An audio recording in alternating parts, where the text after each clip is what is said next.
चल मेरी मटकी तू रख तो कहाँ की बुढ़िया कहाँ का तो। ऐसा क्या हुआ कि बूढ़ी अम्मा को अपनी बेटी के घर से एक मटकी में आना पड़ा। चलिए जानते इसकी रोचक कहानी। ये गाँव में ये पतली दुबली अम्मा रहा करती थी। उनकी एक बेटी थी, इसके अलावा और कोई भी उनके परिवार में नहीं था। उनकी बेटी का विवाह दूसरे गाँव में हुआ था। एक दिन अम्मा ने सोचा मुझे बहुत दिनों से मेरी बेटी की याद आ रही है, क्यों ना मैं उससे मिलाऊं। तो उन्होंने अपनी बेटी के घर जाने के लिए सोचा। तो एक दिन बूढ़ी अम्मा अपनी बेटी से मिलने के लिए चल दी। बीच में एक घना जंगल पड़ता था। वो बहुत ही ज़्यादा सुनसान था। वहाँ पर तरह तरह के जानवर रहते थे। तो जैसे ही अम्मा ने उस जंगल से निकलना चाहा, तभी बूढ़ी अम्मा को पहले सियार मिला। सियार ने बूढ़ी अम्मा को देखा। सियार बोला, बूढ़ी अम्मा कहाँ जा रही हो। वो कहती है मैं अपनी बेटी से मिलने जा रही हूँ। तो सियार बोलता है कि नहीं, मैं तुम्हें खाऊंगा। बूढ़ी अम्मा बोलती है नहीं बेटा, अभी मुझे मत खाओ, मैं पहले अपने बेटी से मिलाऊं, घी दूध पियाऊं, मोटी ताजी हो आऊं, फिर खा लेना। तो सियार मान जाता है। वो कहता ठीक है जाओ। बूढ़ी अम्मा और थोड़ी आगे चलती है तो उनको इस बार मिलता है चीता। चीता बोलता है बूढ़ी अम्मा कहाँ जा रही हो। बूढ़ी अम्मा बोलती है कि मैं अपनी बेटी से मिलने जा रही हूँ। चीता बोलता है कि नहीं, मैं तुम्हें खाऊंगा। तो बूढ़ी अम्मा बोलती है कि नहीं, मैं पहले अपनी बेटी के हो आऊँ, बेटी से मिलाऊं, घी दूध पियाऊं, मोटी ताजी हो आऊं, फिर खा लेना। तो चीता भी बोलता है ठीक है जाओ। फिर थोड़ी आगे चलती है बूढ़ी अम्मा तो इस बार उनको शेर मिल जाता है। शेर बोलता है बूढ़ी अम्मा कहाँ जा रही हो। तो बोलती है मैं अपनी बेटी से मिलने जा रही हूँ।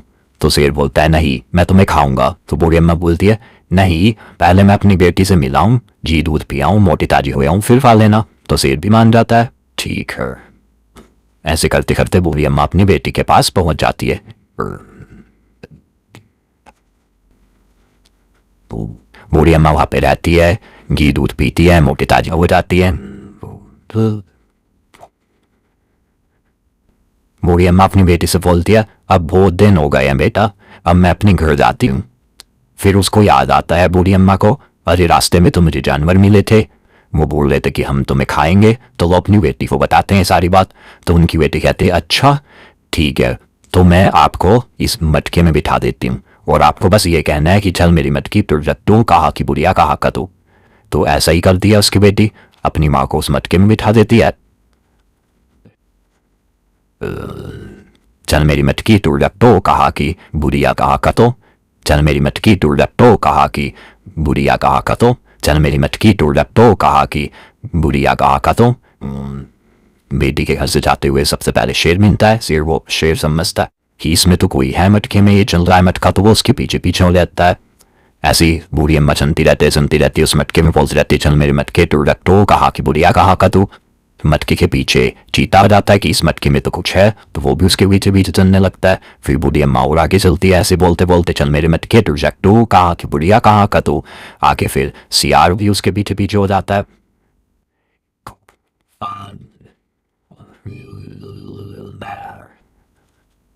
और ऐसे चलते चलते बूढ़ी अम्मा का घर दिखने लगता है।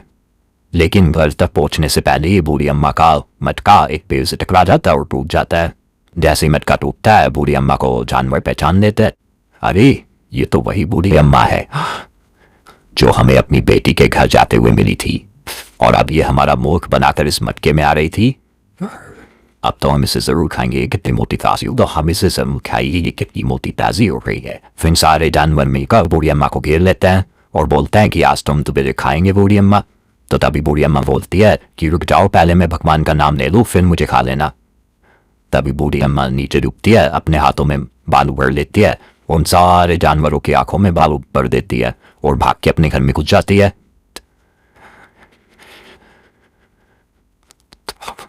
इस कहानी से हमें क्या सीख मिलती है? इस कहानी से हमें यह सीख मिलती है कि कभी कभी हमें अपनी जान बचाने के लिए चालाकी से भी काम देना चाहिए। ऐसे ही मजेदार कहानियां देखने के लिए हमारे चैनल को लाइक, शेयर एंड सब्सक्राइब करें। नमस्ते, फिर मिलते हैं अपनी दूसरी नई कहानी में।